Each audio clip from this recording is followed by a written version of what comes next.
Olá, amigos do Releitura. Estamos aqui nos jardins da Pinacoteca Benedito Calixto, aqui no Bistrô Calixto, que é um lugar que vocês devem conhecer, com uma grande amiga, nossa convidada dessa semana, Vera Leon. Seja bem-vinda, Vera. Vera, eu queria começar falando da tua trajetória em jornalismo impresso, praticamente tua vida inteira dedicada a essa área, que você falasse um pouquinho da trajetória dentro do jornalismo impresso. Como você começou? Eu sou filha do impresso, né? Nasci no impresso. Num tempo muito mais difícil do que é hoje, né? Que todo mundo tem um celular, um áudio e tudo fica simplificado. Então eu cheguei na Tribuna em 1971, no primeiro ano da faculdade. Ainda como estudante, eu fui depois para o Cidade de Santos, que foi uma escola realmente de jornalismo para mim. O Cidade foi, né? Porque tive um chefe muito bravo, que era o José Alberto Blandi, e eu acho que o Blandi foi a pessoa que... você tem todo um teórico, né, na faculdade, mas o Blandi era aquele que, tá bom, o texto não estava bom, ele rasgava e jogava a lauda na lixeira. Então isso vai fazendo com que a gente se torne realmente muito exigente, e eu acho que essa é uma característica minha na minha profissão. Ser exigente comigo mesma e aí ser exigente com o repórter, no caso, né? Porque eu comecei como tal, na verdade eu comecei como revisora, que é uma seção do jornal que não tem mais, e cheguei à editora executiva. Então, eu passei por todas as editorias, eu acho que eu conheço muito bem este miolo, esse bastidor. Eu passei por assessoria de comunicação, eu fiz 15 anos assessoria de imprensa e a maior parte desse tempo na assessoria política, né, de município, de estado e de governo federal.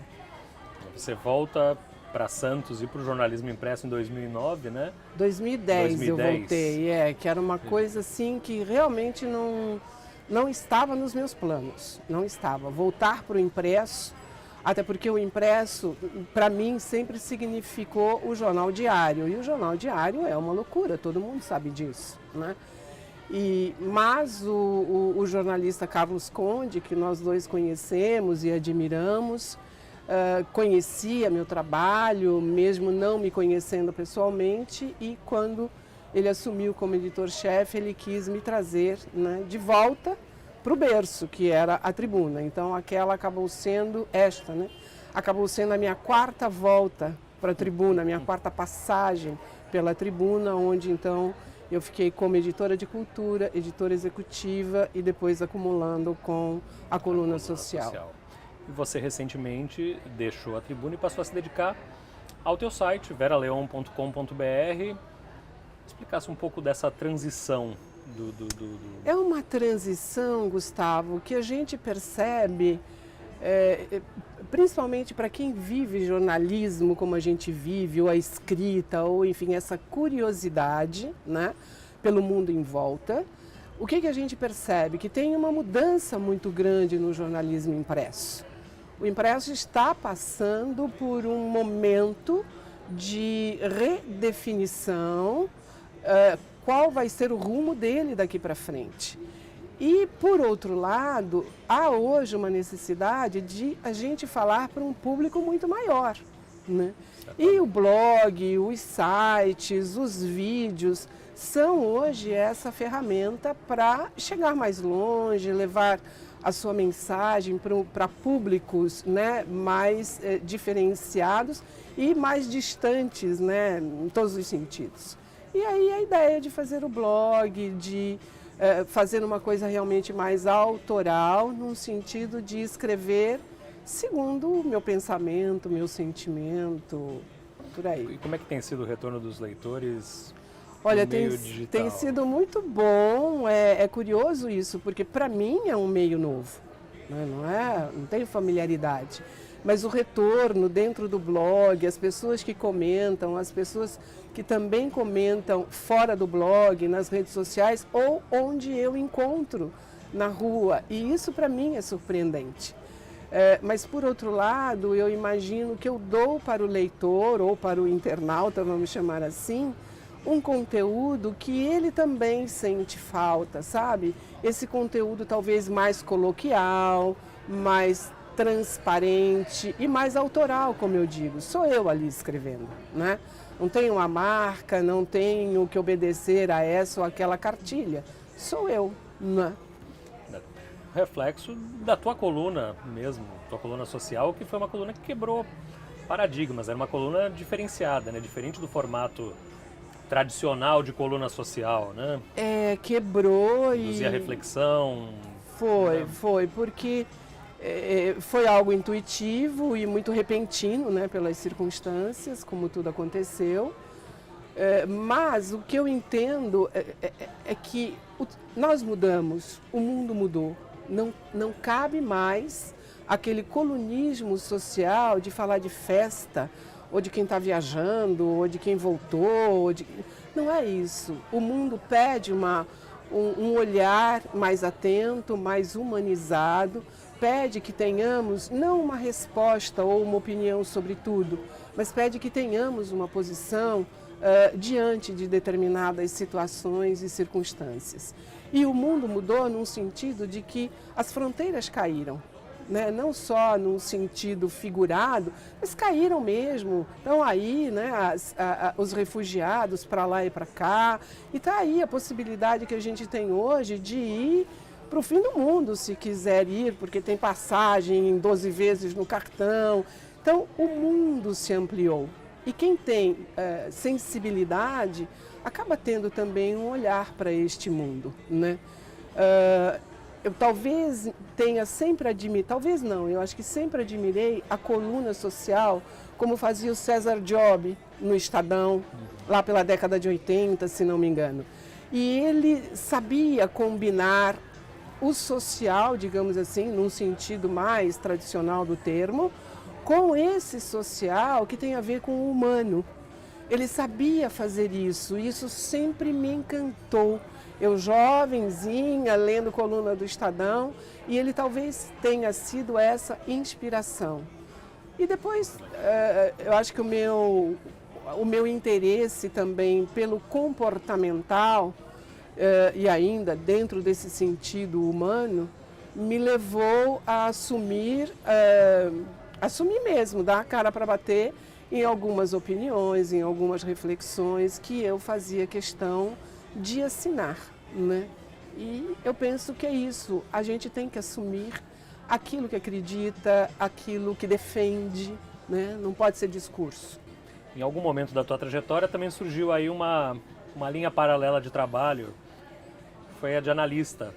Como é que isso aconteceu na tua vida? Olha, isso aconteceu porque um dia eu fui analisanda, e eu acho que analisanda a gente é a vida inteira, né? Um amigo que nos ouve, por exemplo, está sendo o nosso analista, né? De uma maneira mais intuitiva, mais espontânea, mas ele está sendo. Então, eu acho que o interesse surgiu com a minha necessidade pessoal de me conhecer, de saber o que é, de vez em quando, o turbilhão de emoções, as confusões emocionais, os medos, enfim, tem todo aí um arsenal, digamos assim, de mistérios dentro de nós que me levou a fazer terapia. A terapia dentro de uma abordagem junguiana, né? Minha primeira terapeuta foi a Yara Chalela Genovese, que hoje é uma irmã minha, de alma, de tudo. E a Yara me levou por esse caminho junguiano, que fala do ser de uma maneira muito mais ampliada, e eu me identifiquei com isso. E ela me indicou, me sugeriu muitas leituras, e acho que eu fui por esse caminho. À medida que eu conhecia Jung, eu também me conhecia mais, eu também lidava melhor com os meus ridículos, como eu chamo, né? Todos temos, né? E isso fez eu me encantar. E fez, por outro lado, também passar, não sei se é entender melhor o outro, mas aceitar o outro como ele é. Esse é um exercício constante.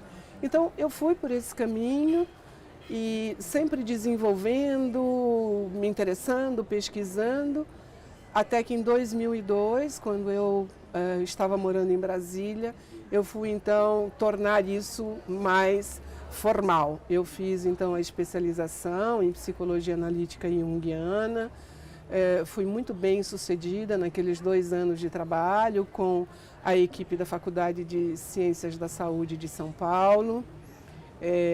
Tive 10 na minha monografia, enfim, foi uma experiência realmente muito preciosa e hoje eu aplico na minha vida e, de uma certa forma, na vida das pessoas que me procuram, né, por amizade ou por entender que eu posso, de alguma maneira, clarificar a confusão de sentimentos que ela pode estar vivendo.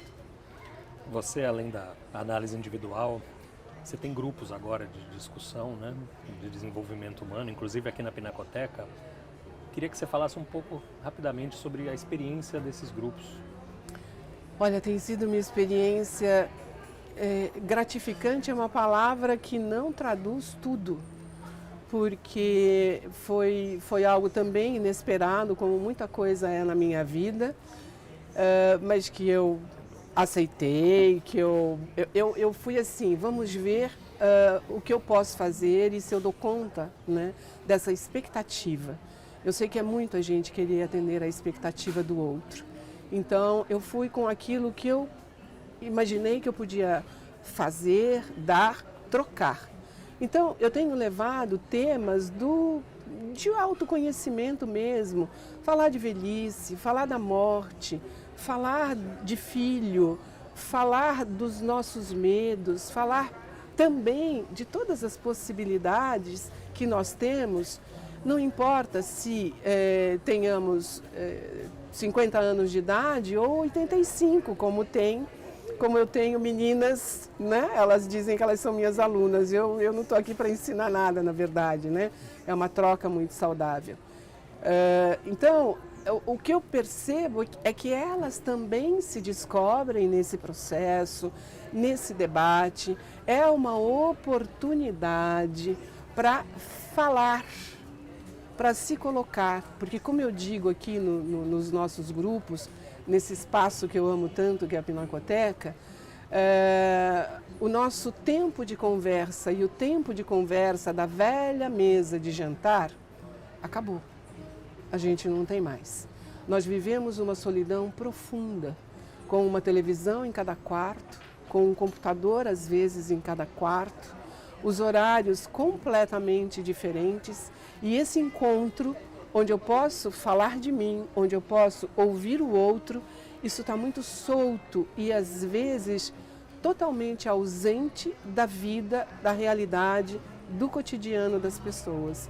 Então o espaço aqui é um espaço de encontro, onde a gente pode se olhar, onde a gente pode se falar, onde a gente pode se abraçar, fazer festa junina, tomar cafezinho, os sequilhos que eu trago, tem um roteiro daquele encontro para as meninas e o que eu tenho de volta é um retorno muito, muito positivo, até no sentido de elas me dizerem, a gente sai daqui se sentindo mais mulher.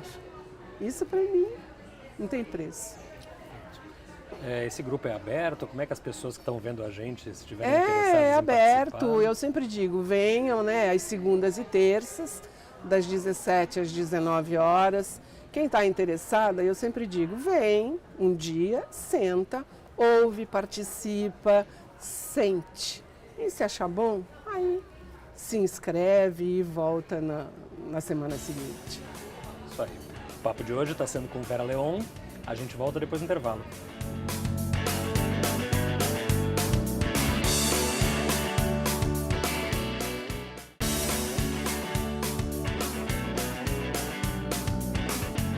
Estamos de volta com Releitura, hoje recebendo Vera Leon.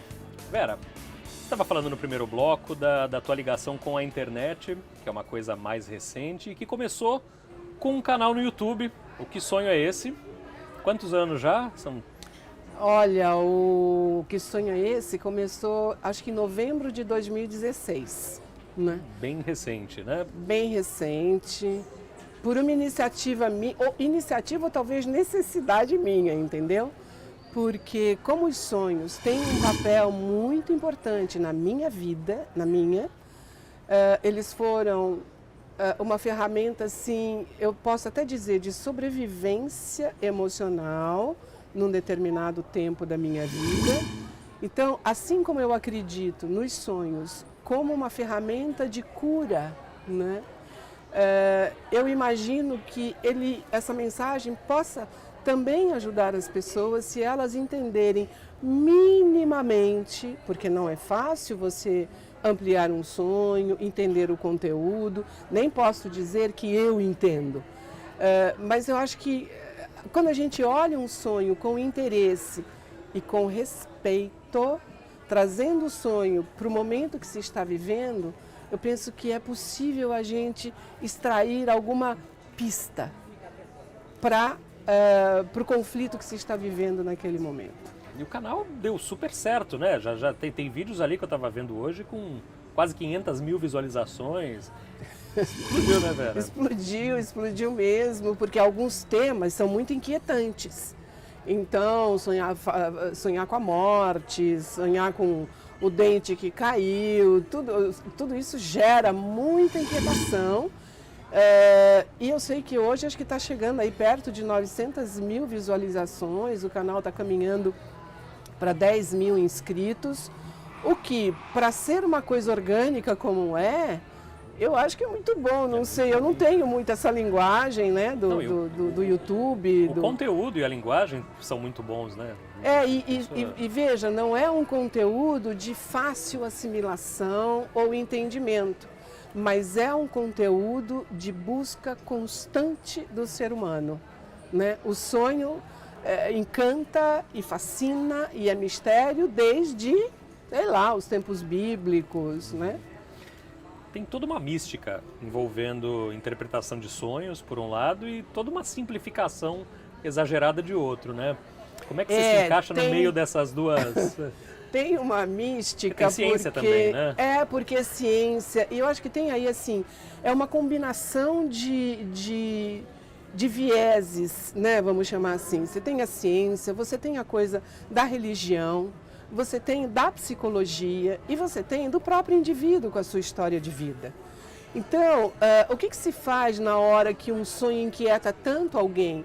É preciso saber o conteúdo desse sonhador e ir trabalhando aquela coisa tão simbólica que é o sonho, de maneira que o sonhador se identifique. Não adianta eu ir com descobriu a roda, ou então procurar pelo em ovo, quando às vezes o sonhador não consegue alcançar aquilo tudo. Então, é pelo símbolo que você chega. E lógico, tem uma coisa meio de simplificação exagerada, dando uma razão, uma explicação, digamos assim, generalizada para tudo. Eu sempre uso esse... Sonhou com dente, é morte. Isso, é morte e tal. Gente, não é bem assim, né? Eu sempre uso um exemplo de que eu vi num desses grupos que a pessoa tinha sonhado com uma água turva. E aí o retorno, né, de quem estava trabalhando o sonho falou: isso é sinal que hoje você vai encontrar com uma pessoa morena. Quer dizer, então isso eu acho inclusive danoso, né, para um sonhador. Eu acho, né? Não sei. Pode ser que ele se contente com essa informação. O que são os sonhos para você? São mensagens do nosso subconsciente?